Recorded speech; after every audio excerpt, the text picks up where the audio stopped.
आप सभी का स्वागत है आज के अकाउंटिंग सेशन में। और जैसा कि आज का सेशन आपका हम टैली भी चल रहा था अभी तक का, उसे हम कंटिन्यू करेंगे। आज का सेशन है इनकम एक्सपेंडिचर के ऊपर। So without wasting time I like to invite Kaneez for brief introduction of today's leading person and resource person. Over to you Kaneez. Thank you so much, sir. Good evening, everyone. I am Kanis Fatma on the behalf of Saksham Rozgar Society. It's a privilege to introduce Miss Dipti Chawla, ma'am. She is an education professional with a Master of Philosophy MPhil, focused in behavioral science education from CCSU Meerut. She is an emotional intelligence trainer and coach. She has 20 years of rich, in-depth, and extensive experience in teaching and mentoring the youth. She exhibits she sorry.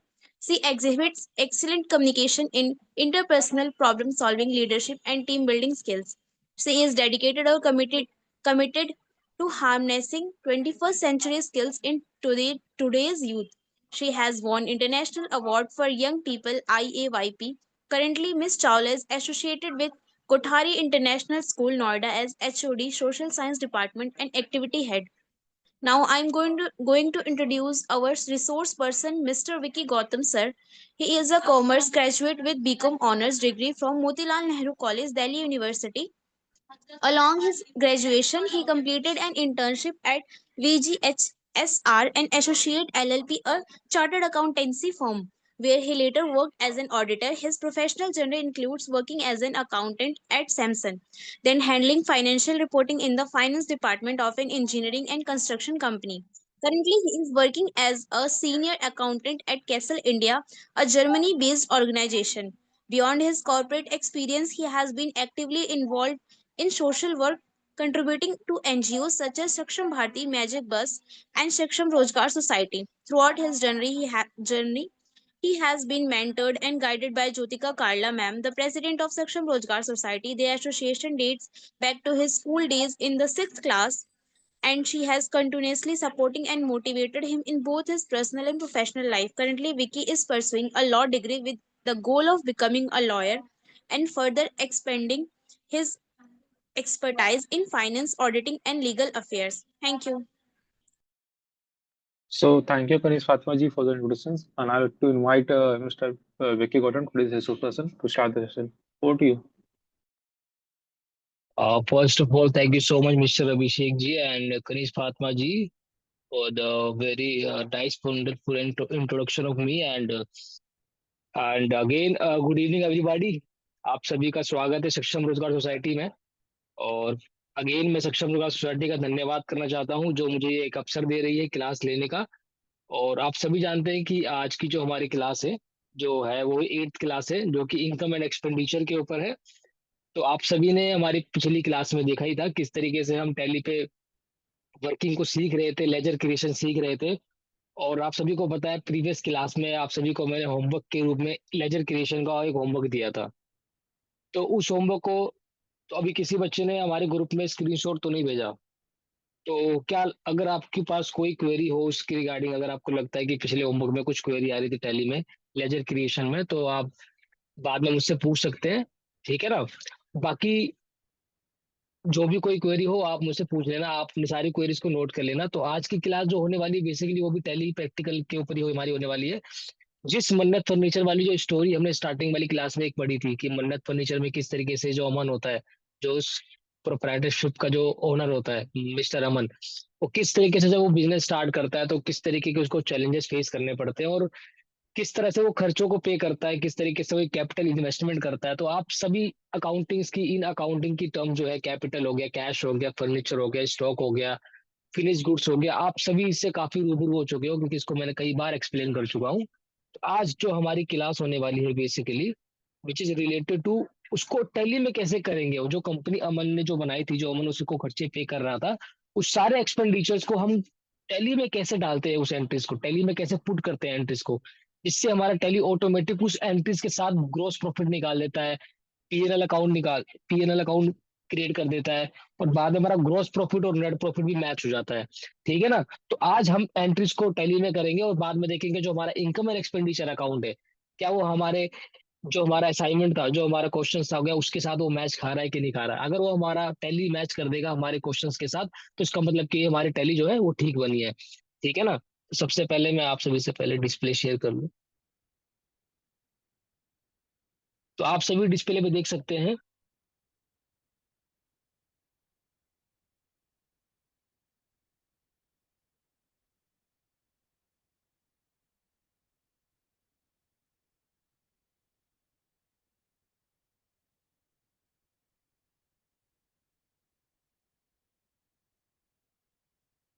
तो आप देख सकते हो जो हमारी अमन की जो पहली एंट्री आ रही थी, सबसे पहले जो अमन ने पैसे इन्वेस्ट करे थे हमारे बिजनेस के अंदर। अमन ने जो 5 लाख रुपए की जो कैपिटल लगाई थी अपने मन्नत फर्नीचर वाली कंपनी में, उसकी हम सबसे पहले टैली में एंट्री स्टार्ट करेंगे आज, ठीक है ना, जो आज की क्लास होने वाली है। तो सबसे पहले हमें टैली ओपन करनी पड़ेगी। तो टैली ओपन करना आप सभी को मैंने सिखाया था, टैली किस तरीके से ओपन करते हैं। सबसे पहले जहां पर अपने डाटा सेव किया था टैली का, उस डाटा को ओपन करना है, ठीक है। तो सबसे पहले जहां पर भी अपने डाटा सेव करा अपने कंप्यूटर में, वहां पे डाटा के पास आप जाइए। तो मेरा डेस्कटॉप पे था मेरा डाटा, तो मैं सीधा डेस्कटॉप पे गया, SRS टेली डाटा में ओपन किया, और सेम हर बार की तरह वही सेम प्रोसीजर, मैंने पाथ को कॉपी किया, Ctrl+C से मैंने कॉपी किया। उसके बाद फिर से मैं डेस्कटॉप पे आ गया, और एंड देन मैंने अपने टेली प्राइम आइकन को ओपन किया।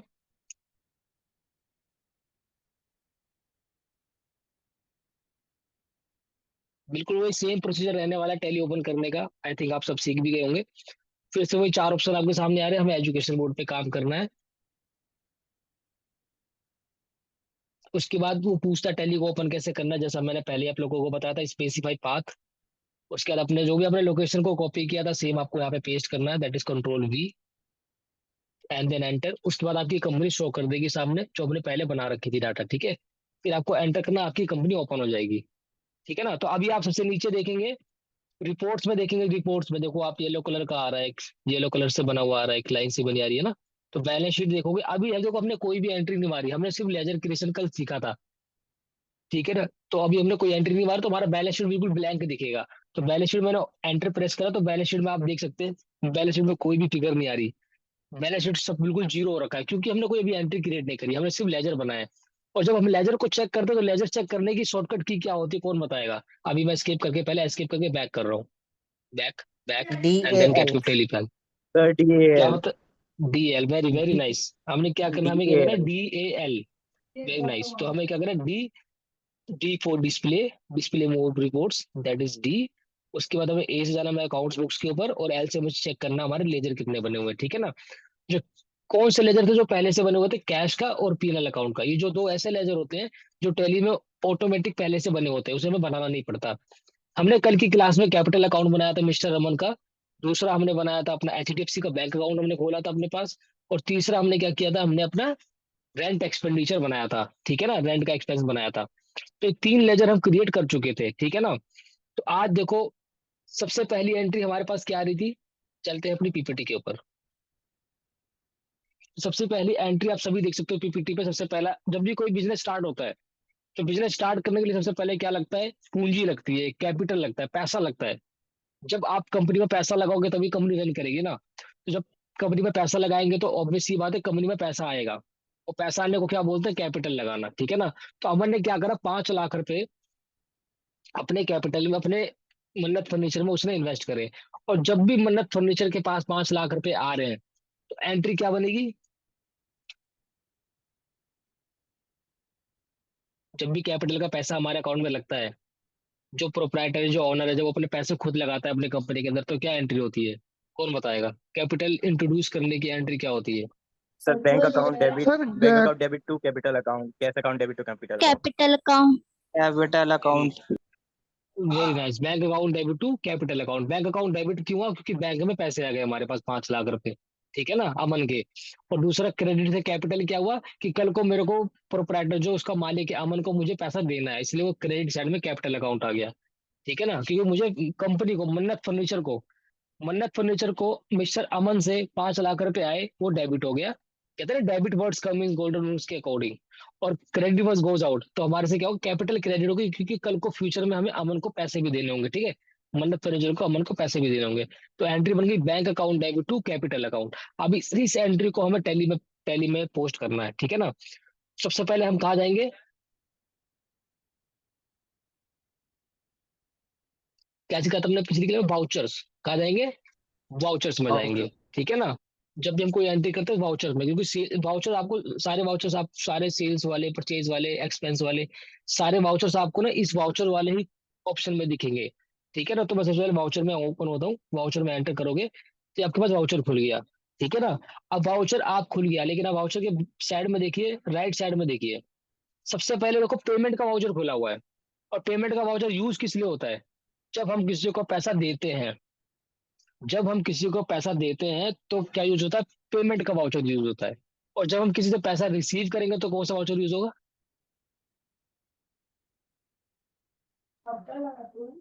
रिसीव रिसीट में वाउचर। F6।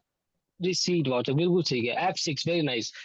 तो जब भी पैसा हम देंगे तो हमारा पेमेंट होएगा, जब हम पैसा लेंगे तो रिसीट होएगा। ठीक है ना। अब शॉर्टकट की आप सभी अपने नोटपैड पे लिख लो फटाफट। F5 for payment, F6 for receipt.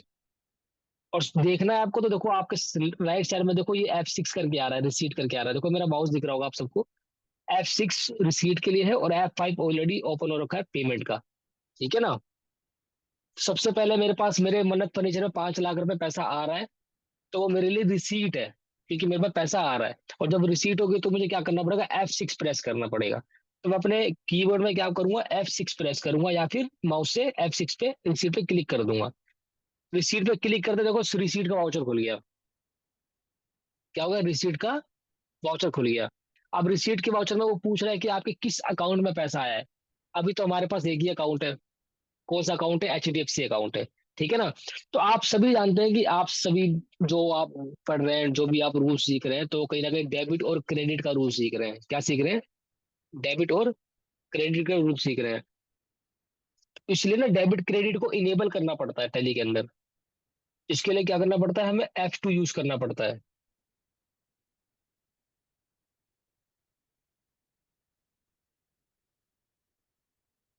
Sir Ctrl+H से भी होता क्या चीज? हाँ हाँ, बिल्कुल सही है। कंट्रोल F से भी होता है, वो वैसे भी हो जाता है। ठीक है ना।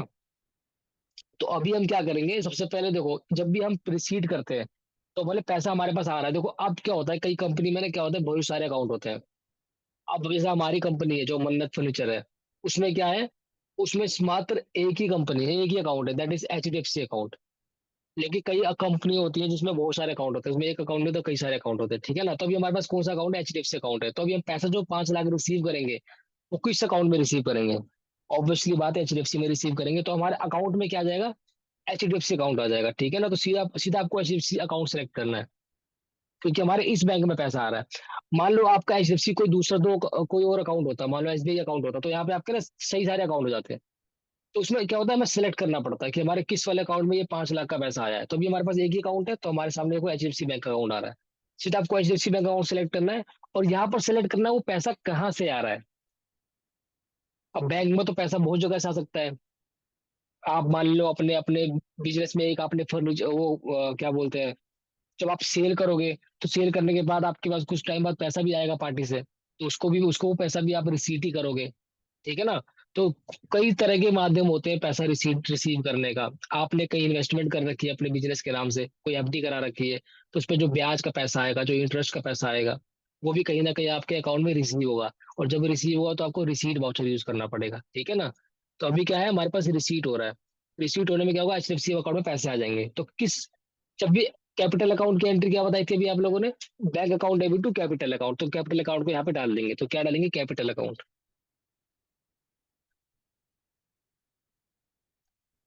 तो कैपिटल अकाउंट में देखो मन्नत मिस्टर अमन आ रहा है। तो अब कितने रुपए की, अब यहाँ पे आपको अमाउंट फिगर डालना है कि कितने रुपए आ रहे हैं। हमारे पास 5 लाख रुपए हमारे पास आ रहा था। ठीक है। तो मैंने 5 लाख सीधा पुट कर दिया, 500,000। ठीक है ना। 5 प्रेस करते ही एंटर किया मैंने, फिर एंटर किया, फिर एंटर किया। अब देखो, जब आप 3 बार एंटर करेंगे तो आपसे बाद में ये पूछेगा कि जो आप पेमेंट रिसीव कर रहे हो वो आप चेक के थ्रू ले रहे हो। ये देखो 3 ऑप्शन आ रहे हैं, एक आ रहा है कि चेक या DD। देखो राइट साइड में देखो, आपको येलो कलर में दिख रहा होगा, ये देखो। अब वो बोल रहा है कि जो आपके पास 5 लाख रुपए आए हैं आपके अकाउंट में, जो रिसीट हुए हैं, किस मोड ऑफ ट्रांजेक्शन से आए, किस मोड ऑफ पेमेंट से आए। क्या आपको चेक मिला था, या कोई DD बनाया था आपने उसके अगेंस्ट में, या कोई ई फंड ट्रांसफर है? E fund transfer means electronic transfer, that is NEFT, RTGS, IMPS करके। ठीक है ना। या कोई अलग मोड से पेमेंट हुई है। ठीक है। तो इस 3 तरीके से जो ना ऑप्शन दे रखा है। तो अभी मैं क्या डाला हूँ, ई फंड ट्रांसफर है। क्या है? ई फंड ट्रांसफर है, मतलब उन्होंने ऑनलाइन पेमेंट कर दी, ठीक है ना। तो ऑनलाइन पेमेंट उसने कर दी 5 लाख रुपए की। इंस्ट्रूमेंट नंबर का मतलब क्या होता है? कौन बताएगा इंस्ट्रूमेंट नंबर का मतलब क्या होता है? फिर नेफ्टी सर ट्रांसफर करते हैं तो चेक नंबर। नहीं नहीं, ट्रैक नंबर नहीं, रेफरेंस नंबर होता है एक। इंस्ट्रूमेंट नंबर में जब भी हम इंस्ट्रूमेंट में बाय द वे हम डालते हैं चेक नंबर, ठीक है ना।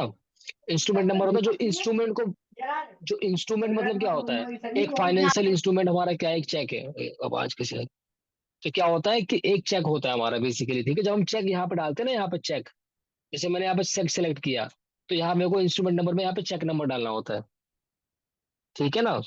ट्रैक करने के लिए कि कौन कौन से चेक मेरे पास पड़े हैं मेरे अकाउंट के अंदर, तो वो चेक करने के लिए हम यहाँ पे चेक नंबर डालते हैं। अभी हमारे पास क्या है, अभी हमारे पास क्या है, ई फंड ट्रांसफर है, ठीक है ना। तो अभी इंस्ट्रूमेंट नंबर पे कुछ नहीं डाल रहे उसके रिगार्डिंग में। एक यूटीआर नंबर होता है, यूटीआर नंबर आप नरेशन में डाल सकते हो, जो आपके एंट्री के नीचे नरेशन में आता है ना, वहां पे डाल सकते हो आप, ठीक है ना। अब बैंक नाम, बैंक नेम में क्या होगा कि किस बैंक से पैसा आया आपके अकाउंट में आया, आप तो एचडीएफसी बैंक अकाउंट हो गया आपका, लेकिन जिसने भी आपको पे करा है उसका कौन सा अकाउंट था, तो उस जो भी उसका अकाउंट होगा वो डाल दो। मान लो आईसीआईसीआई बैंक था मन का, तो आईसीआईसीआई डाल दो। एसबीआई बैंक अकाउंट था तो एसबीआई बैंक अकाउंट डाल दो। जो भी उसका अकाउंट होगा आपको यहाँ पे उस अकाउंट को फीड करना होगा। उसके बाद देन आप एंट्री कर दोगे, आपका उसमें पूछेगा कि रीजन, नरेशन। नरेशन का मतलब होता है जो आपने एंट्री ऊपर डाली है वो किस लिए डाली है।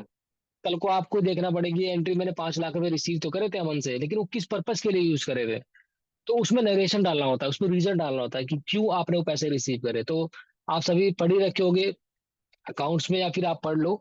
जब भी नरेशन डालते हो तो हम बीइंग से स्टार्ट करते हैं, ठीक है ना। तो मैंने लिखा being capital introduce by mister Aman, ठीक है ना। Being capital introduce by mister Aman of rupees 5 lakh rupees, ठीक है ना। 5 लाख रुपए कैपिटल इंट्रोड्यूस करेंगे मिस्टर अमन के द्वारा। इसके बाद फिर आप एंटर प्रेस कर देंगे, फिर आप एंटर प्रेस कर देंगे। ये आपकी पहली एंट्री आपके टैली में हो चुकी है। अब आप इसको चेक करना चाहते हैं बैलेंस शीट में इसका क्या इफेक्ट आ रहा है, तो सिंपल आप एस्केप करेंगे, फिर एस्केप करेंगे, फिर आप गेट ऑफ टैली पे आ गए, फिर आप नीचे आएंगे बैलेंस शीट वाले ऑप्शन में जो रिपोर्ट्स में दिखता है, और बैलेंस शीट पे आप एंटर करेंगे तो आपको सामने दिख जाएगा कि आपके कैपिटल में, देखो आप लेफ्ट साइड में कैपिटल में 5 लाख रुपए आ रहा है, और आपके करंट एसेट में 5 लाख रुपए आ रहा है। करंट एसेट में 5 लाख क्यों आ रहा है? क्योंकि करंट एसेट में क्या होता है, बैंक अकाउंट होता है। क्या होता है? बैंक अकाउंट होता है, क्योंकि बैंक अकाउंट हमारा 5 लाख से बढ़ गया, और यहाँ 5 लाख से हमारी लाइबिलिटी बढ़ गई, दैट इज कैपिटल अकाउंट में चली गई, ठीक है ना। तो देखो लाइबिलिटी में 5 लाख रुपए आ गया, और एसेट में 5 लाख रुपए आ गया, तो हमारी बैलेंस शीट देखो नीचे मैच हो रही है। तो टैली में हमेशा बैलेंस शीट मैच होगी, टैली में बैलेंस शीट हमेशा मैच होगी, और बैलेंस शीट ऑटोमेटिक बनती जाएगी बनती जाएगी बनती जाएगी, ठीक है ना। अब आते हैं नेक्स्ट एंट्री के ऊपर। हमारी कैपिटल की एंट्री कंप्लीट हो चुकी है टैली में, तो ये वाली एंट्री हमारी कंप्लीट हो गई, bank account debit to capital account. उसके बाद हम नेक्स्ट आते हैं टाइप ऑफ एक्सपेंस के ऊपर। हम पढ़ रहे थे टाइप ऑफ एक्सपेंस जो उन्होंने एक्सपेंस पे किए थे। तो अब आते हैं एक्सपेंस के ऊपर। तो पहले आप एंट्री देख सकते हो, took on rent of 20,000 rupees per month a business unit. हमने क्या करा, एक अपने लिए बिजनेस यूनिट ली हमने, वो भी किराए पे ली फर्नीचर बिजनेस को चलाने के लिए, जो मिस्टर अमन का बिजनेस था ना, जो आप लोगों ने पढ़ा था अभी। तो उसमें हमने 20,000 रुपये किराए पे एक जगह ली, एक बिजनेस यूनिट परचेज वो रेंट पे लिया। तो एंट्री देखो हमने क्या करी, rent expense account debit to cash account. ये एंट्री आप सभी को पता है, rent expense account debit to cash account, ठीक है ना। अभी हम कैश की जगह बैंक यूज करेंगे क्योंकि हमने बैंक डिपॉजिट किया ना। अब चलते हैं एंट्री के ऊपर, फिर से एस्केप कर दो, और फिर आप वाउचर्स पे आ जाओ। जैसे पहले भी वाउचर पे गए थे, सेम फिर से आप वाउचर पे आ जाओ। अब बताओ मुझे अब कौन सा वाउचर यूज होगा, कौन बताएगा। यस। इस बार हम रेंट पे कर रहे हैं। Payment. Payment voucher. Very nice. Payment voucher का शॉर्टकट की क्या बताया था अभी मैंने, F5। F5। F5। Very nice. तो क्या करोगे आप, F5 प्रेस करोगे, या फिर आप आके क्लिक भी कर सकते हो, ठीक है ना। और जैसे ही आप F5 प्रेस करोगे पेमेंट वाउचर खुल जाएगा, और फिर से अब आप पेमेंट किस अकाउंट से कर रहे हो, HDFC बैंक से। HDFC bank. एचडीएफसी बैंक से कर रहे हो, तो आपका सीधा वो एचडीएफसी बैंक आ जाएगा। और यहाँ पर क्या लिखोगे दूसरे ऑप्शन में, किस चीज के लिए पे कर रहे हो, रेंट एक्सपेंस। रेंट एक्सपेंस के लिए जिसका हम लेजर क्रिएट हम पिछली क्लास में कर चुके हैं, तो मैं लेजर क्रिएट नहीं करना पड़ेगा। सीधा रेंट एक्सपेंस में डाला मैंने, कितना था 20,000 रुपीज, 20,000, एंटर, एंटर, फिर एंटर। और फिर आप देखो चेक से आप किसमें से दिया आपने, इस बार हम ले लेते हैं, मान लो हमने चेक इशू किया था पार्टी को, ठीक है। तो मैंने चेक लिया, और चेक में कितने कितने नंबर का चेक नंबर होता है, कौन बताएगा? जो चेक नंबर होता है कितने डिजिट का होता है?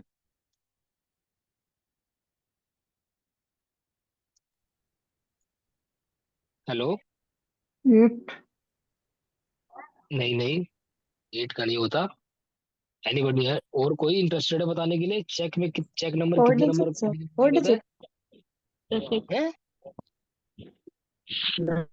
digits. है? नाम बताओ पहले, 4 नाम और digits, अपनी sir. जगह बताओ। आशीष रोहित कितना होता है आशीष, कितने कितने नंबर का चेक होता है? चेक नंबर कितने डिजिट का 6 होता है? 6 हाँ वेरी नाइस, 6 डिजिट, 6 डिजिट का होता है चेक नंबर में से, 6 डिजिट का होता है, ठीक है ना। आप लोग का चेक जरूर देखना। तो अभी हम डाल रहे डमी के लिए 0,0,0,0,0,1। मान लो हमारा नया बैंक अकाउंट खोला है, तो हमारी जो चेकबुक है उसका पहला ही नंबर तो जाएगा, है ना, ऑब्वियस सी बात है। तो पहला चेक इशू कर रहा हूं मैं, ठीक है ना, रेंट के लिए। किसी को भी जिसको भी किया तो इस तरीके से पे किया, या जो भी किया आप डाल सकते हो। उसके बाद आप नरेशन में डाल दो being amount paid for rent expense of ₹20,000, ठीक है ना। उसके बाद आपका ये एंटर प्रेस कर दोगे और आप एंटर कर दोगे, आपकी रेंट एक्सपेंस की भी एंट्री होगी, ₹20,000 का आपने रेंट भी पे कर दिया। अब आते हैं हमने नेक्स्ट एंट्री के ऊपर। नेक्स्ट एंट्री क्या आ रही है आपकी? Boat furniture. आपने फिनिश गुड्स परचेज करा है, ठीक है ना। फिनिश गुड्स मतलब क्या होता है? फिनिश गुड्स और रॉ मटेरियल में क्या फर्क होता है, कौन बताएगा? फटाफट बताओ फटाफट।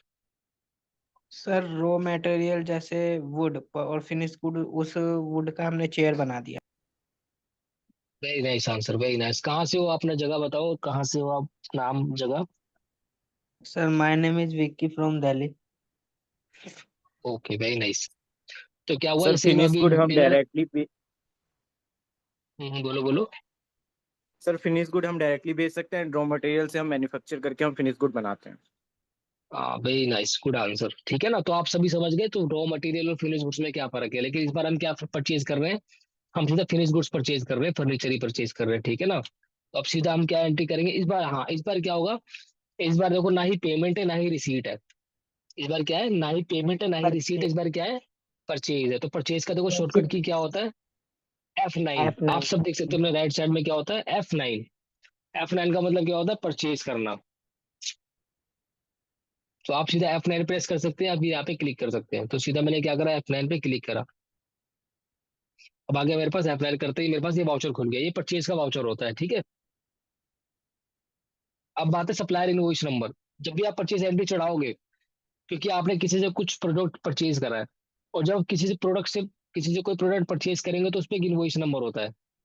परचेज परचेज के बिल के ऊपर इनवॉइस नंबर होता है। तो सबसे पहले आपको क्या डालना पड़ेगा, सप्लायर इनवॉइस नंबर डालना पड़ेगा। तो अभी मेरे पास तो कोई परचेज का ऐसा कोई बिल अभी हमने लगाया नहीं है, तो अभी डमी के लिए हम 001 ले लेते हैं, ठीक है। ये मेरा इनवॉइस नंबर है 001। अब डेट, किस डेट को आपने परचेज करा है, जो आपने परचेज करा वो किस तारीख को करा है। एग्जाम्पल के लिए हम 2 अप्रैल ले लेते हैं,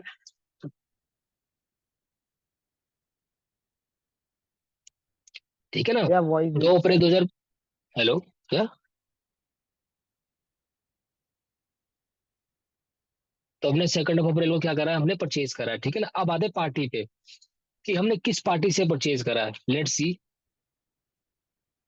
सर इसमें एक चीज हो रहा है, जैसे कि बिल कटा है आज, माल पार्टी के पास पहुंचा है कल, वो डेट जो है वो नीचे, जो पार्टी के पास माल पहुंचा वो डेट डलेगी ना। क्या क्या दोबारा बताओ, आपकी आवाज क्लियर नहीं आती, दोबारा बोलो। जैसे कि पार्टी सेल अभी आज की डेट में हुई है 8 तारीख की में, और सामने वाली पार्टी के पास माल पहुंचा है 10 तारीख की डेट में, तो आपने जो हम्म, डेट डाली है दोनों जगह 2 तारीख डाली है, वो ऊपर जो बिल जो कटा हुआ है उस डेट वो नीचे आएगी ना, जैसे इनवॉइस नंबर के बगल से।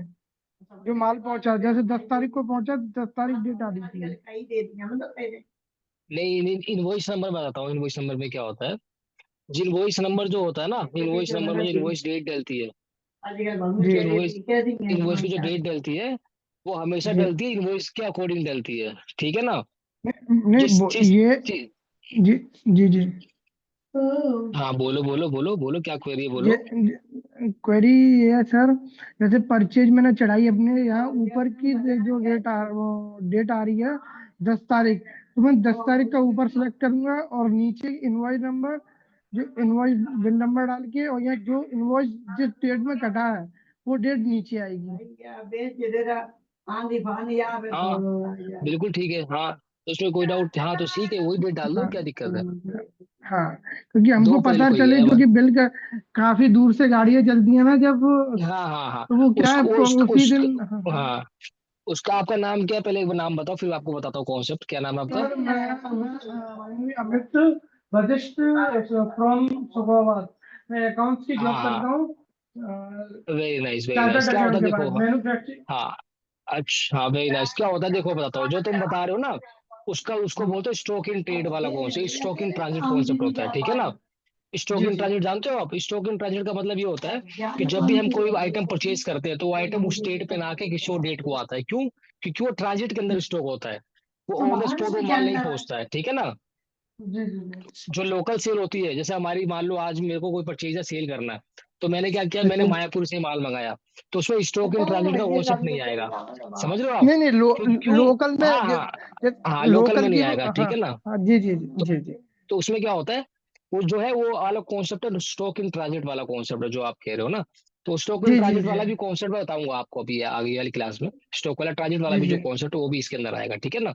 अभी हम ये जी एज्यूम करके चल रहे हैं जिस दिन माल आ रहा है हमारे पास और उसी दिन माल हमारा रिसीव हो रहा है, ठीक है ना। जी जी ठीक है, बाकी अब इसके बाद हमारा पार्टी अकाउंट पूछ रहा है, ठीक है ना।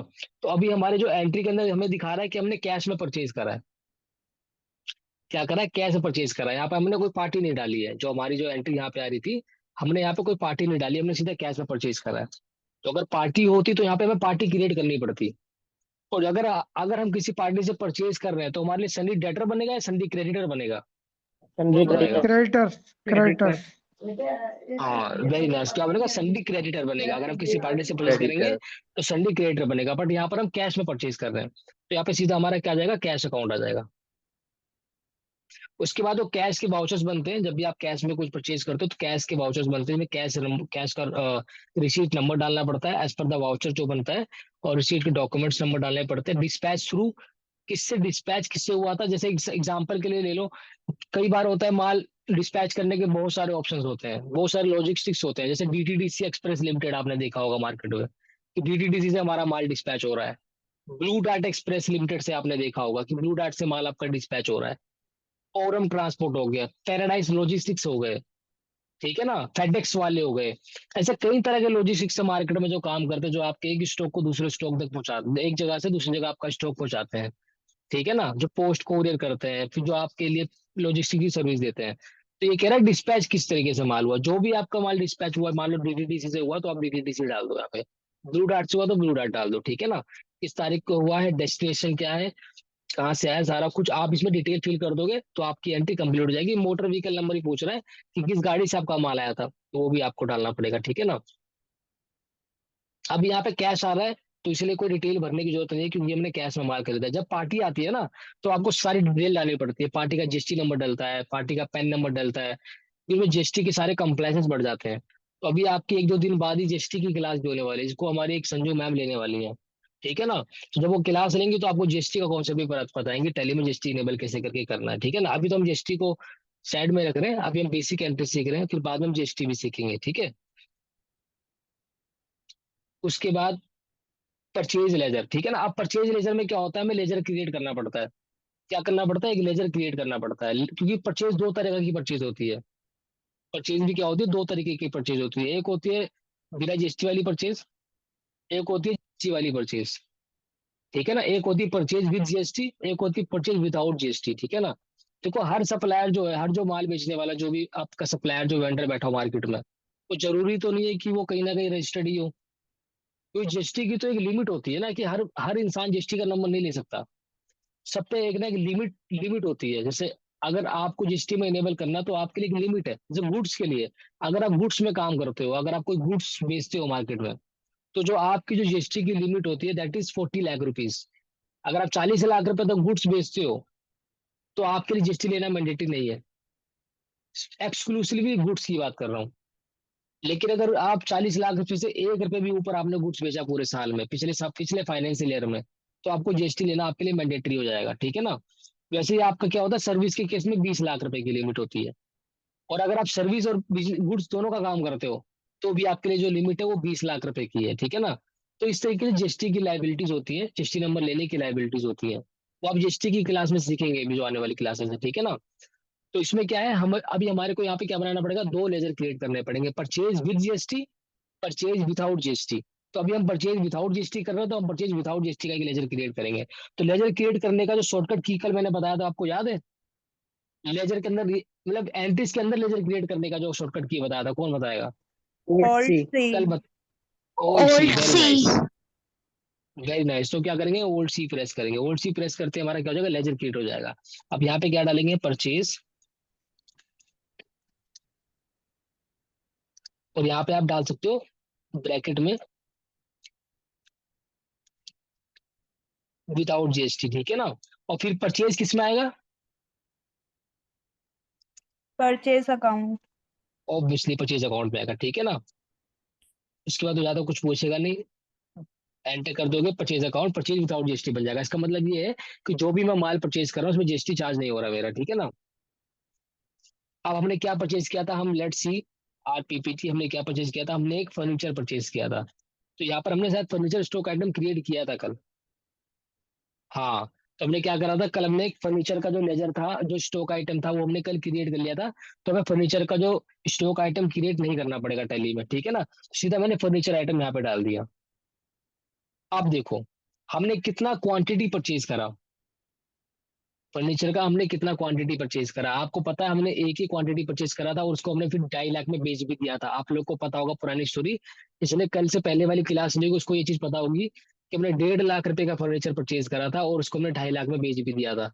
तो हमें 1 लाख का मुनाफा हुआ था उस वाली क्लास में, पिछली दूसरी क्लास में। तो इसमें क्या है, हमने एक ही कोई हमने बड़ा सा एक वो खरीदा था, डबल बेड खरीदा था, जो कि बहुत महंगा था। तो मैंने बताया था ना एग्जाम्पल पे, तो कितने का परचेज किया था। तो क्वांटिटी यहाँ हमेशा आ जाती है कि क्वांटिटी में वो कितना है, ठीक है ना। तो क्वांटिटी आप इतना डाल दोगे, मान लो आपने 50 शेयर खरीदी, तो 50 शेयर में आप क्वांटिटी में 50 डाल दोगे। तो डिपेंड करता है कि कितनी क्वांटिटी है। जो हमारे पीसेस में था, जो हमने कल वाली क्लास में पीसेस बनाई दिया था, एक क्वांटिटी हमने परचेज करी थी, और रेट कितना था हमारा, 1.5 लाख रुपए पूरा डाल दो इसके अंदर आप। 1.5 लाख रुपए डालते ही हमारा पर पीस आ गया 1.5 लाख रुपए का। जब 1.5 लाख रुपए सामने आएगा टोटल अमाउंट, फिर आप एंटर प्रेस करेंगे। फिर आप एंटर करेंगे जीएसटी, तो उसमें भी हमने इनेबल किया ही नहीं है। फिर आप एंटर प्रेस करेंगे और फिर आ जाएंगे नरेशन पे। और फिर नरेशन में आप क्या डालेंगे, ओह शिट, लग रहा है आई थिंक परचेज की एंट्री सेव हुई कि नहीं हुई, चेक करना दो 1 मिनट।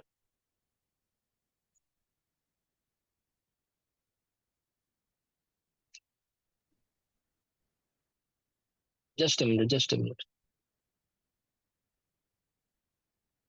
सर DAP शॉर्टकट किया परचेज का, एंट्री चेक किया। नहीं, ये वो मैंने चेक कर लिया, परचेज की एंट्री चढ़ी नहीं है। आई थिंक मुझे दोबारा करनी पड़ेगी, तो कोई बात नहीं, दोबारा कर देते हैं। हमने 2 तारीख ली थी ना, वो लग रहा है मेरे से ना एस्केप प्रेस हो गया होगा, तो इसलिए क्या हुआ कि वो एंट्री चली गई। कोई बात नहीं, हम दोबारा कर देते हैं। Cash change without GST, furniture, एक क्वांटिटी 1,50,000 रुपीज, ठीक है ना। यहाँ तक हम आ ही गए थे, हम यहाँ नरेशन डालने पे आ गए थे, ठीक है ना। तो हमारा क्या नरेशन होगा, being purchased furniture of rupees 1,00,000 rupees 50,000 rupees in cash, ठीक है ना। अब यहाँ पे डिटेल दे दो नरेशन में, फिर आप एंटर प्रेस करेंगे, और फिर आप एंटर प्रेस करेंगे, हमारी परचेज की एंट्री हो चुकी है। तो अब तक हमारे जो टैली में कितनी एंट्री हो चुकी है, सबसे पहले हमारी कैपिटल की एंट्री हुई, उसके बाद हमारी रेंट की एंट्री हुई, और तीसरी हमारी किसकी एंट्री हुई, परचेज की एंट्री हुई। तो हमारी 3 एंट्री हमारे बुक्स में हो चुकी है। अब चलते हैं हम नेक्स्ट पीपीटी को। ये दोनों एंट्री हम किताबों में कर चुके हैं, ये दोनों एंट्री हमारी टैली में हो चुकी है। अब आते हैं नेक्स्ट एंट्री किसके रिगार्डिंग है।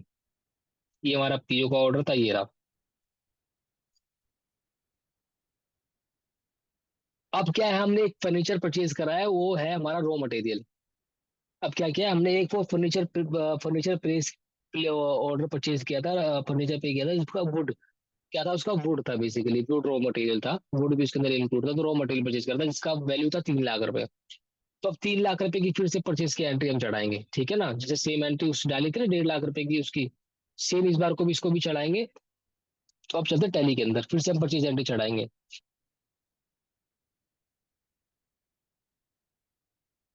इसको भी 2 तारीख को ही ले लेते हैं, क्योंकि वो एजुकेशन मोड पे है, तो आप सबको पता होगा कि वो लेगा नहीं, इनवॉइस नंबर 2 ले लेते हैं।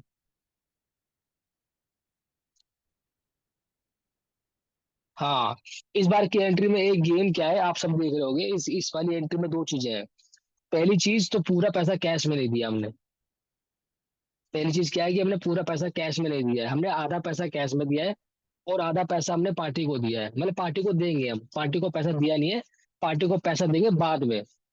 जब भी बाद में पैसे देते हैं तो क्या होता है, वो हमारे लिए पार्टी क्या बन जाती है, क्रेडिटर बन जाती है। क्या बन जाती है, क्रेडिटर बन जाती है। और जब पार्टी क्रेडिटर बन जाती है, इसका मतलब क्या होता है, उस पार्टी को हम बाद में पैसा देंगे, अभी पैसा हम नहीं देंगे।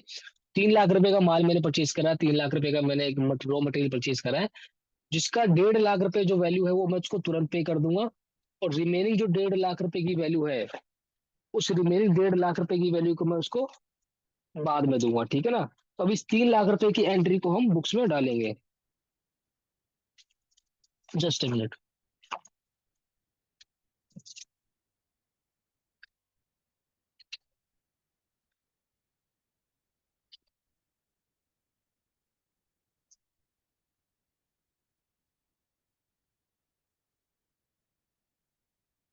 चलिए, चार्ज खत्म हो रहा था लैपटॉप का। हाँ, ठीक है। तो अब हम इस एंट्री को टैली में डालेंगे, ठीक है ना। तो सबसे पहले आते हैं परचेज अकाउंट के अंदर।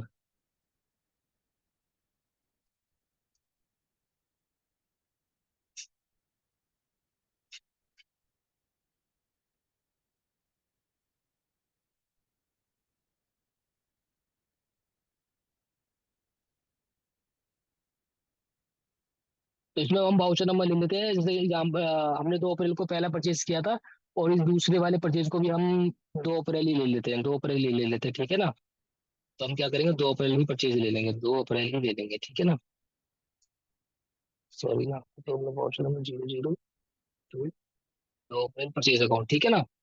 इस बार हम जो परचेज कर रहे हैं, इस बार जो हम परचेज कर रहे हैं, राजन कितना परचेज, राजन कंपनी से कर रहे हैं, बिल्कुल सही है। तो इस बार हम परचेज कर राजन कंपनी से। तो लेजर क्रिएट करने का शॉर्टकट की क्या था, फटाफट बताओ, और फटाफट फटाफट फटाफट करेंगे। और ओल्ड सी, वेरी Old नाइस। अब C. हम क्या, अब हम डालेंगे राजन कंपनी, ठीक है ना। तो राजा कंपनी के बाद सनी क्रिएटर है, सनी क्रिएटर है, फटाफट सन्नी बताओ। Creditor Creditor.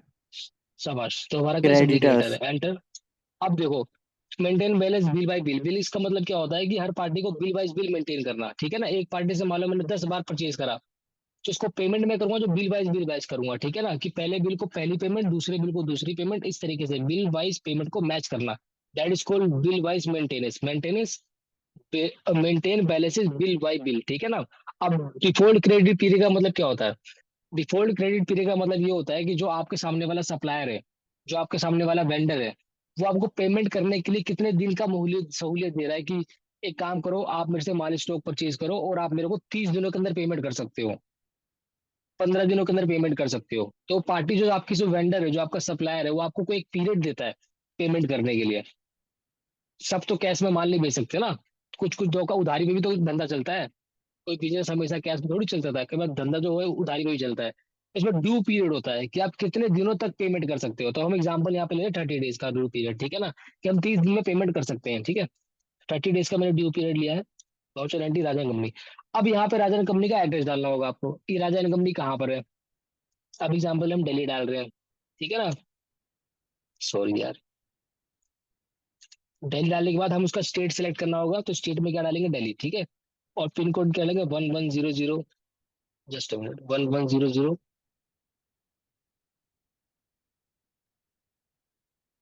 110015, ठीक है ना। मैंने एग्जाम्पल के लिए पिन कोड लिया है।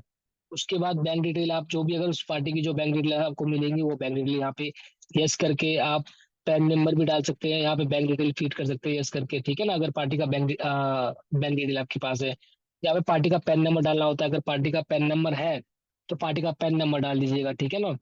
अब देखो इसमें जीएसटी का ऑप्शन नहीं आ रहा क्योंकि हमने जीएसटी इनेबल अभी नहीं कर रखा है। जब हम जीएसटी इनेबल करेंगे तो जीएसटी का ऑप्शन भी आएगा, जो कि आपकी एक क्लास के बाद अगली क्लास में स्टार्ट होगा जीएसटी, ठीक है ना। अभी हम पैन नंबर पे कुछ भी नहीं डाल रहे और एंटर कर रहे हैं, एंटर प्रेस कर दिया। फिर से वही सेम डॉक्यूमेंट डिटेल्स डालनी पड़ेगी, रिसीट, वाउचर, परचेज, माल कैसे डिस्पैच, कैसे हुआ माल, आप डीडीडी से लिया, आपने ब्लू डार्ट से लिया, आपने किसी और ट्रांसपोर्ट लॉजिस्टिक से परचेज किया है, कैसे आपका माल है उसकी डिटेल है, ठीक है ना। फिर आप एंटर करोगे, आप एंटर करोगे मोटर व्हीकल नंबर में, अगर गाड़ी नंबर क्या था वो आ जाएगा। फिर आप एंटर करोगे, फिर आप राजा कंपनी का एड्रेस को ऑटोमेटिक दिल्ली उठा रहा है, दिल्ली उठा दिया, पूरा एड्रेस यहाँ पे फीड कर दोगे और परचेज कर दोगे विदाउट जीएसटी, ठीक है ना। अब आते हैं हमने क्या परचेज करा, फिर से हमने फर्नीचर परचेज करा, और ये वाला। मटेरियल। हाँ, अब क्या है कि अब की वाला जो फर्नीचर हमारा क्या है, रॉ मटेरियल वाला है, ये हमारा फिनिश गुड्स वाला नहीं है। तो हम क्या करेंगे, फर्नीचर बनाएंगे, फर्नीचर विद रॉ मटेरियल। तो फिर से हम क्या करेंगे, लेजर क्रिएट करने के लिए, स्टॉक क्रिएट करने के लिए क्या शॉर्टकट की थी, ऑल्ट और ओल्ड सी, वेरी नाइस।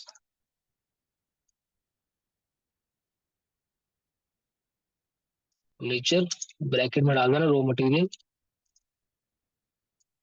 और ये कहा, ये किस में आएगा, raw material raw furniture material. का रॉ मटेरियल में आएगा। तो रॉ मटेरियल भी हमारे पास ये जो ग्रुप है ना, लिस्ट ऑफ ग्रुप्स ने हमारा भी फिनिश गुड्स बनाया था हमने कल, हमने अभी रॉ मटेरियल का ग्रुप्स नहीं बनाया। तो फिर हम ओल्ड सी प्रेस करेंगे और फिर लेजर क्रिएट करेंगे, लेजर में लेजर क्रिएट करेंगे, दैट इज लेजर में लेजर क्रिएट करेंगे, क्या करेंगे, रॉ मटेरियल,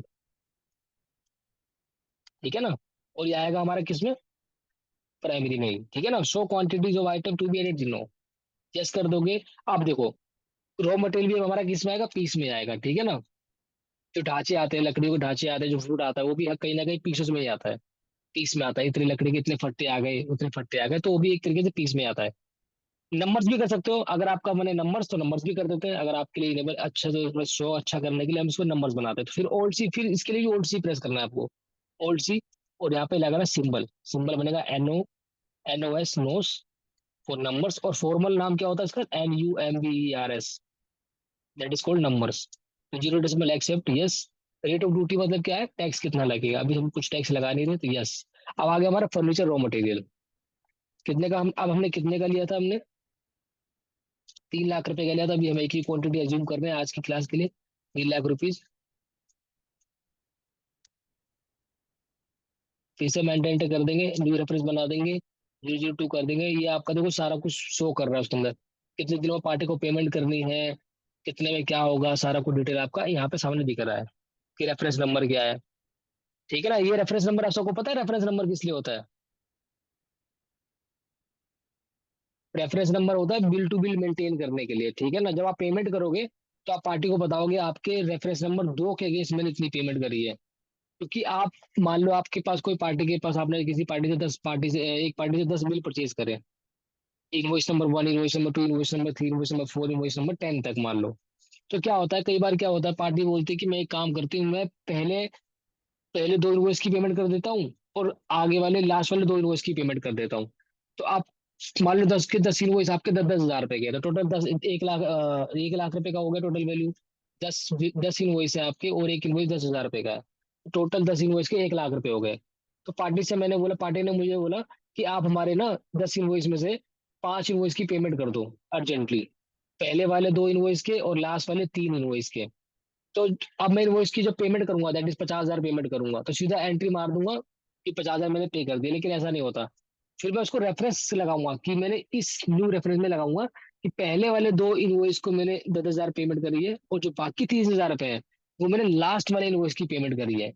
फिर बाद में क्या होगा, जब मैं पेंडिंग बैलेंस चेक करूंगा तो मेरे पहले वाले जो 2 इनवॉइस होंगे वो क्लियर दिखेंगे किताबों में, और लास्ट के जो 3 इनवॉइस होंगे वो क्लियर दिखेंगे। और जो एक्चुअल में जो बीच वाले जो मेरे 5 बिल होंगे ना, वो मुझे पेंडिंग में दिखाई देगा, ठीक है ना। तो मतलब वो फीफो मेथड अप्लाई नहीं करता, मतलब कि पहले वाले बिल को पहले क्लियर करना वो सिस्टम नहीं होता। इसको बोलते हैं बिल वाइज बिल मेंटेन करना, इस बिल के अगेंस्ट पेमेंट हो रही है उसके अकॉर्डिंग इस चीज को मैच करना, that is called bill wise maintenance करना। उसके लिए रेफरेंस नंबर यूज होता है। फिर आप एंटर प्रेस करोगे, फिर आप एंटर प्रेस करोगे, फिर आप नरेशन में डाल दोगे वही same, being furniture raw material purchased from Raja and company,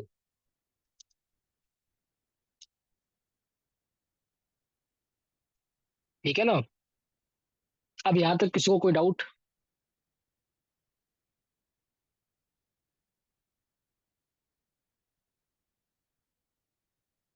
hello, am I audible? यहाँ तक इस एंट्री तक किसी को कोई डाउट हो तो आप मुझसे पूछ सकते हैं, कि नहीं तो हम आगे चलेंगे। No doubt sir. फिर हम एस्केप एस्केप सर करके एक बैक डाउट है आएंगे। हाँ बोलो बोलो।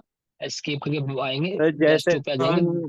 हाफ जैसे हम हाफ पेमेंट करेंगे तो वो तो पेमेंट वाउचर में बन जाएगा, एंड जो क्रेडिट का होगा वो कौन से वाउचर में बनेगा? पेमेंट क्रेडिट वाउचर ऑटोमेटिक बन जाता है। अभी दिखाता हूँ ना, जैसे अभी आपने देखा था कि राजन कंपनी को हमने जो आधी पेमेंट थी वो कैश में दी थी, और आधी पेमेंट हमने उसको नहीं दी थी, अभी देखा था ना आपने एंट्री में। Yes sir. तो अब देखो, अब आपका ना 3 लाख रुपए से राजन कंपनी खड़ा होगा हमारी किताबों में, दिखाता हूँ अभी आपको, वो उसी उसी के पास आपको लेके आ रहा हूँ, वो भी उसी के पास लेके आ रहा हूँ। Okay sir. क्रेडिट का वाउचर कभी बनता नहीं है, क्रेडिट का वाउचर ऑटोमेटिक बन जाता है। मैंने मान लो मैंने राजन कंपनी से परचेज करा, तो परचेज करते हुए मेरे लिए एक तरीके से क्रेडिट बन चुका है। तो अब मैंने जैसे परचेज करा तो मैंने उसको पैसा भी तो दूंगा। लेकिन अभी आपने देखा एंट्री में 1.5 लाख मैंने तुरंत दे दिए थे, और 1.5 लाख मैंने कहा था मैं राजा कंपनी को बाद में दूंगा। ऐसे ही हुआ था ना कहानी में। तो अभी देखो 1.5 लाख की पेमेंट अभी बाकी है मेरी करनी, और 1.5 लाख का देखो ऑटोमेटिक तुम्हारा मतलब वो राजा कंपनी में हमारे बुक्स में दिखाई देगा सन्ड्री क्रेडिटर के अंदर। लेकिन अभी देखो, अब हम पेमेंट करेंगे, देखो जो ईएमटी थी ना हमारी, कि हमने 3 लाख का माल परचेज कर लिया राजा कंपनी से, अब हम उसको पेमेंट करने जा रहे हैं 1.5 लाख रुपए कैश में, और रिमेनिंग हमारा क्रेडिट में हो जाएगा। ठीक है ना। अब देखो कैसे करते हैं एंट्री। फिर सिंपल जाएंगे हमारा वाउचर के अंदर, वाउचर पे आप एंटर करोगे, और इस बार हम क्या कर रहे हैं, पेमेंट कर रहे हैं, क्या कर रहे हैं, राजन कंपनी को 1.5 लाख रुपए कैश पेमेंट कर रहे हैं बैंक से। ठीक है ना। तो फिर आप पेमेंट वाउचर के लिए शॉर्टकट की यूज करोगे F5, F5 पे एंटर कर दोगे, पेमेंट वाउचर खुल जाएगा। पेमेंट वाउचर पे हम किस बैंक से पेमेंट कर रहे हैं, ऑब्वियसली HDFC बैंक से कर रहे हैं। HDFC बैंक सेलेक्ट करो। अब किसको पेमेंट कर रहे हैं, Raja and Raja company. And company, Rajan in company को, कंपनी। राजन कंपनी को। तो राजन कंपनी को प्रेस करो और यहाँ पर डालो 1.5 लाख रुपए, फिर एंटर। अब देखो यहाँ पर आ गया ना वही आपका बिल वाइज बिल मेंटेन करने वाला ऑप्शन। वो कह रहा है कि किसके अगेंस्ट में पेमेंट कर रहे हो 1.5 लाख रुपए। अभी तो देखो मेरे पास एक ही इनवॉइस है, लेकिन इससे अगर मेरी बड़ी कंपनी से बनेगी, आप लोग कहीं काम करने जाओगे, इसमें तो कई सारे इनवॉइस होंगे, उसके अंदर कई सारी एडजस्टमेंट होंगी। ठीक है ना। तो कई सारी कंपनियों की कई सारी एडजस्टमेंट होगी, कई सारे बिल्स होते हैं, तो उसमें एडजस्टमेंट वाला रूल चलता है बिल वाइज बिल्स को मेंटेन करने के लिए। तो अभी हम क्या करेंगे, अगेंस्ट रेफरेंस में जाएंगे, और यहाँ पे इस इनवॉइस के अगेंस्ट में पैसा आया है, किस अगेंस्ट के, इस इनवॉइस के अगेंस्ट में पेमेंट कर रहे हैं, इसको हम एनेबल कर एंटर कर देंगे, 1.5 लाख को एंटर कर देंगे। Enter, enter, enter. चेक में लिए हुए हम यहाँ पे मान लेते हैं ई फंड ट्रांसफर इस बारी। अकाउंट डिटेल आपके पास आएगी अकाउंट्स की, तो आप अकाउंट डिटेल भी डाल देना पार्टी की। IFSC कोड होता है, जो आप सभी जानते हैं, पैसा ट्रांसफर करने के लिए IFSC कोड की जरूरत होती है, तो यहाँ पे IFSC कोड भी फिल कर देंगे आप। फिर बैंक डिटेल में, बैंक नाम में बैंक नेम डाल देंगे, कौन सा बैंक था उनका, इंस्ट्रूमेंट नंबर, इफ चेक को इशू करते हो फिर, और इंस्ट्रूमेंट डेट में 2 अप्रैल। ठीक है ना। फिर यहाँ पे नेरेशन में डाल दोगे being amount paid to Raja and company, being amount paid to Raja and company of rupees, फिर एंटर एंड देन एंटर। तो यहाँ क्या हुआ, हमने राजन कंपनी को 1.5 लाख रुपए की पेमेंट भी कर दी। ठीक है ना। जो यहाँ पर एंट्री आई थी ना कि 1.5 लाख रुपए का परचेज करा हमने राजन कंपनी से, तो 3 लाख रुपए का हमने परचेज भी कर लिया, और 1.5 लाख रुपए का हमने क्या करा, 1.5 लाख रुपए का हमने कैश भी पे कर दिया। ठीक है। तो 3 लाख वाली एंट्री भी होगी, 1.5 लाख भी होगी, और 1.5 लाख रुपए से हमारा सन्डी क्रेडिटर में राजन कंपनी ऑटोमेटिक खड़ा हो जाएगा। इसमें क्रेडिटर बनाने की कोई एंट्री नहीं होती, वो ऑटोमेटिक क्रेडिटर खड़ा हो जाता है। जब पेमेंट नहीं करते तो ऑटोमेटिक क्रेडिटर हमारा किताबों में आ जाता है। अब हम चेक करते हैं हमारे किताबों में। ठीक है। एस्केप करके बाहर आ जाओ, बाहर आ जाओ, बाहर आ जाओ। अब आते हैं बैलेंस शीट के ऊपर। ठीक है ना। जैसे आप लास्ट में देखो बैलेंस शीट रिपोर्ट पे आओगे, बैलेंस शीट पे क्लिक करोगे, तो अब आप ना क्या करो, संडी करंट लाइबिलिटी में, क्योंकि संडी क्रेडिटर कहाँ होता है, करंट लाइबिलिटी में होता है। तो करंट लाइबिलिटी में देखेंगे तो आपका 1.5 लाख रुपए से कौन खड़ा हुआ, राजा एंड कंपनी खड़ी होगी। एंटर करा, संडी क्रेडिटर आ गया, और संडी क्रेडिटर में जब मैं एंट्री करूंगा तो कौन खड़ा है मेरी किताबों में, राजा एंड कंपनी 1.5 लाख रुपए से खड़ा है। और राजन कंपनी की डिटेल देखनी है आपको, कि राजन कंपनी से मैंने क्या क्या ट्रांजेक्शन करी है। फिर आप एंटर करोगे, फिर आप एंटर करोगे राजन कंपनी में, और फिर क्या करोगे, फिर एंटर करोगे तो आपके पास इस तरीके से आ जाएगा मंथली, कि किस मंथ में कितना परचेज करा, कितनी पेमेंट करी। ठीक है ना। फिर आप एंटर करोगे, उसके बाद डेट सेलेक्ट करने के लिए आपको बताना Alt F2, उसके पूरे साल का 1 अप्रैल से लेके 30 अप्रैल तक का आपने एंट्री खोल दिया। उसके बाद आप देख रहे हैं, पहले मैंने क्या करा, पहले परचेज करा 3 लाख रुपए से राजन कंपनी से, और फिर मैंने 1.5 लाख रुपए की उसको पेमेंट कर दी बैंक से। और 1.5 लाख रुपए से देखो नीचे देखो ना क्लोजिंग बैलेंस, 1.5 लाख रुपए का नीचे क्लोजिंग बैलेंस आ रहा है। क्लोजिंग बैलेंस का मतलब ये है कि राजन कंपनी को मुझे 1.5 लाख रुपए देने हैं। 1.5 लाख में दे चुका हूँ, 1.5 लाख मेरे को अभी और देने हैं, वो इसलिए मेरा संडे क्रेडिटर बन चुका है। ठीक है ना, तो उसे हम फ्यूचर में इसको पे करेंगे। फिर आते हैं हम escape, escape, escape, escape, escape, escape, escape.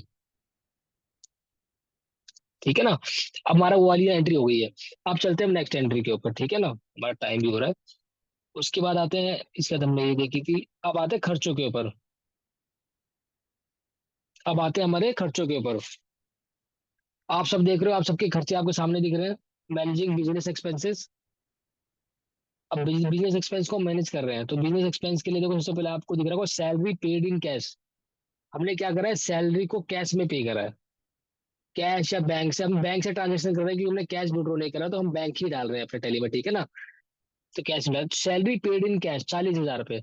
हमने क्या किया है, सैलरी पे करी है 40,000 रुपए। तो क्या एंट्री होगी फटाफट बताओ टैली में।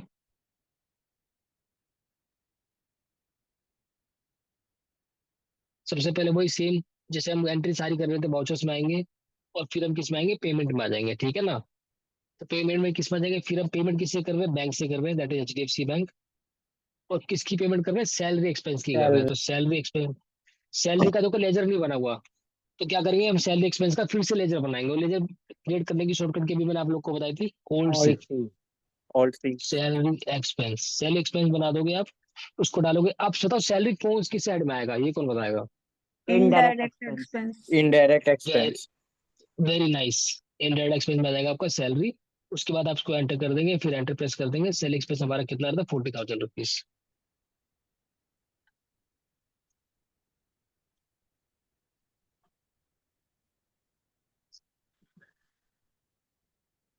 फिर से वही, आप सैलरी किस में दे रहे हो, कैश में दे रहे हो, ई फंड ट्रांसफर कर रहे हो, जो भी अपना मोड होगा वो डाल देना, डिटेल आप डाल देना।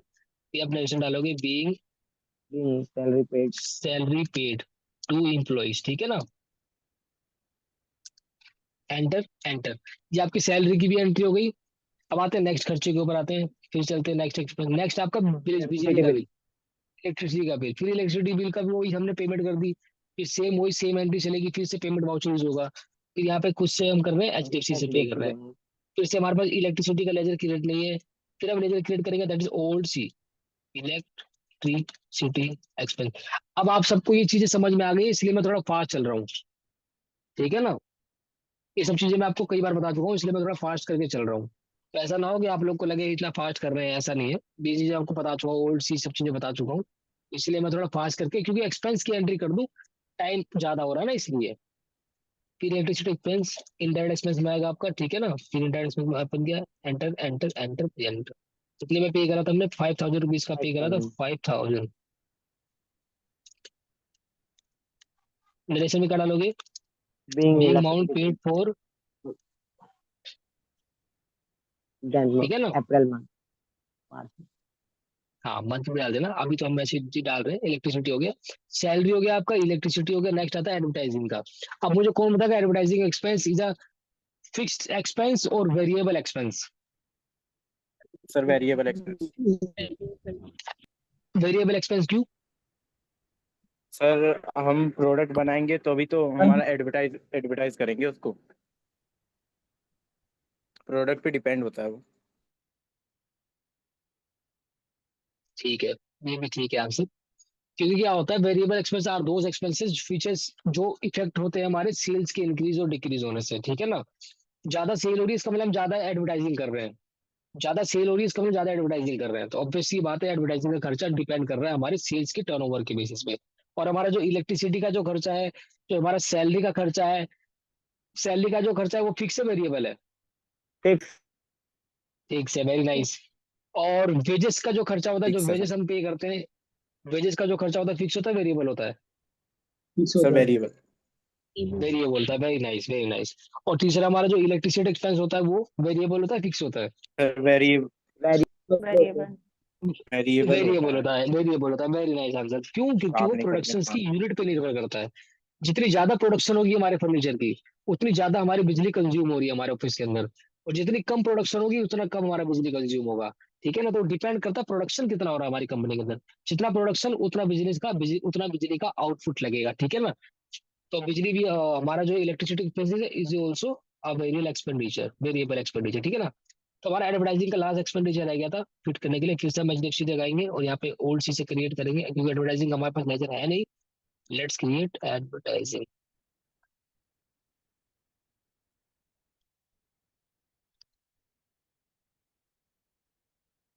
इनडायरेक्ट एक्सपेंस कितने का था हमारा? 10,000 रुपीज। ठीक है ना?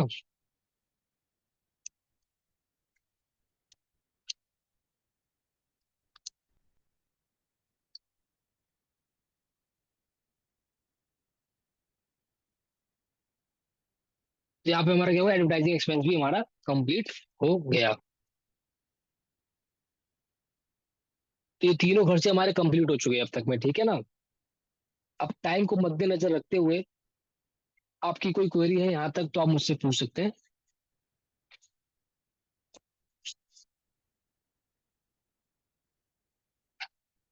किसी की यहाँ तक कोई क्वेरीज हो तो आप मुझसे पूछ सकते हैं।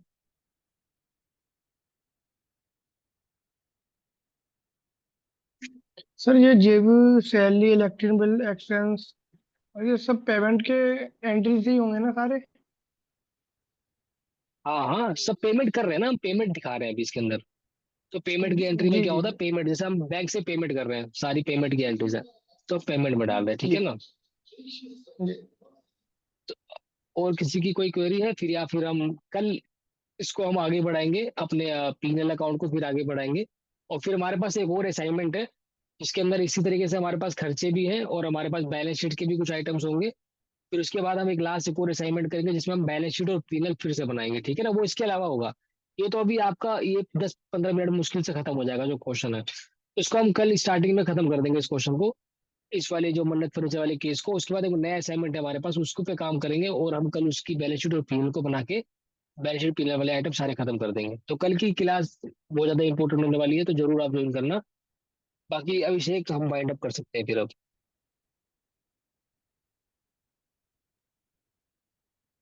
So thank you, Mr. Vicky Gautam, for taking such an amazing class.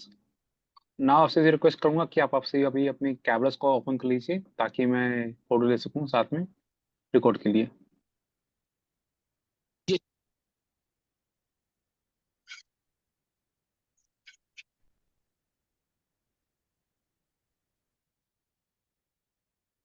तो thank you. In the mean आपसे रिक्वेस्ट करूंगा कि आप अपने नाम और अपने नंबर्स के लास्ट के 3 डिजिट्स लिख के चैट बॉक्स में डाल दीजिए अटेंडेंस के लिए।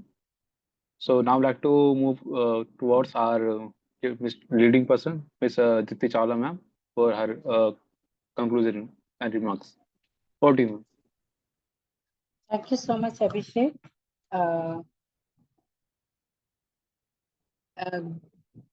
सबसे पहले तो कनीज को धन्यवाद बहुत बहुत परिचय देने के लिए। और विक्की, तुम्हारी क्लास कल की तरह आज भी बहुत इंटरेस्टिंग थी। और मैं सच में ये कहूंगी कि जैसे आपको ज्योतिका जी की मेंटरशिप मिली और आपने लाइफ में इतना अच्छा किया, और आप अभी भी आप जो हैं वो लॉ कर रहे हैं। मैंने कल तो शायद मिस किया था, ध्यान से सुना नहीं था शायद। और अभी जो मैं कनीज के सुन रही थी, तो अभी भी आप ग्रो कर रहे हैं और आगे बढ़ने के लिए आप आई मीन सीए अकाउंटेंट बनने के बाद भी आप लॉ कर रहे हैं। और मतलब कहते हैं ना, ज्ञान रुकता नहीं है, हमेशा बढ़ता रहता है।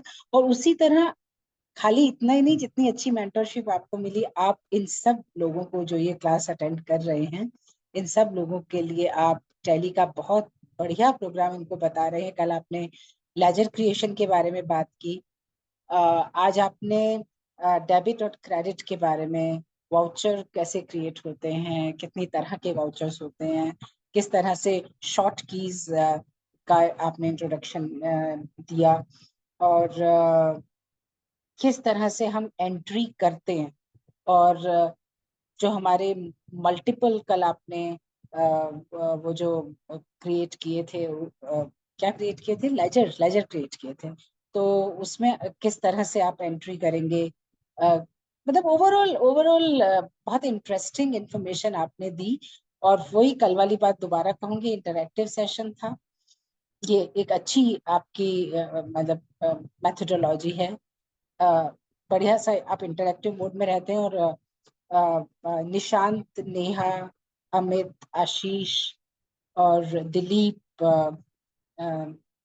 इन सब ने आगे बढ़कर जो सवाल, जो इनको क्वेरीज थी और जो सवाल आप पूछ रहे थे, उन सब का जवाब देने का बार बार प्रयास किया।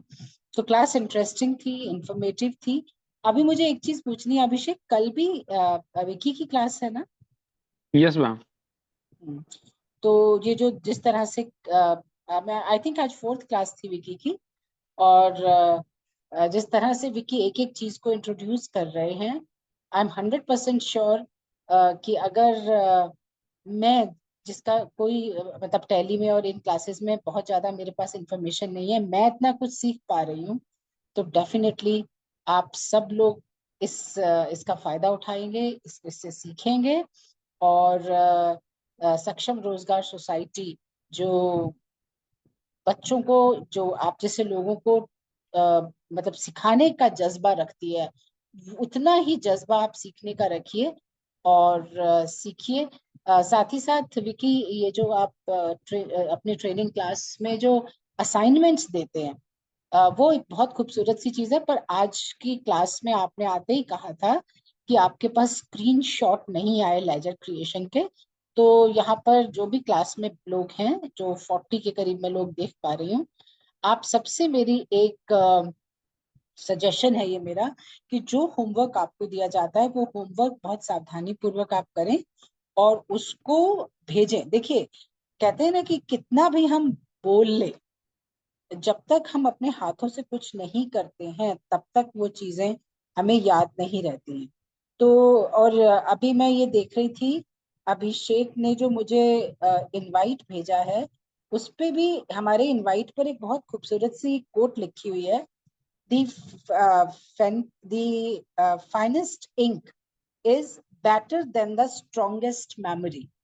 तो यही चीज आपको बताती है कि आप पेन पेपर लेकर बैठे, साथ में आप अपना कोई ना कोई गैजेट लेकर बैठे, जो चीज कही जा रही है उसको नोट करें, और हैंड्स ऑन ट्रेनिंग में आप अपनी लैपटॉप पर या अपने पीसी पर या अपने फोन पर उस चीज को करें। क्योंकि जितना जितना आप अभ्यास करते जाएंगे और अपना होमवर्क पूरा करते जाएंगे, तो डेफिनेटली आप लर्न करेंगे। और इसी आशा के साथ कि आज का जो होमवर्क विकी ने दिया है, वो आप कल कल कल क्लास में आने से पहले वो होमवर्क आप अपना कंप्लीट करेंगे। Thank you so much. Thank you Abhishek, over to you. Thank you, ma'am, for concluding remarks. And I'd like to request Ashish for a word of thanks. Good evening, dear friends. I am Ashish Saini, and on behalf of Saksham Rozgar Society, I want to say a big thank you.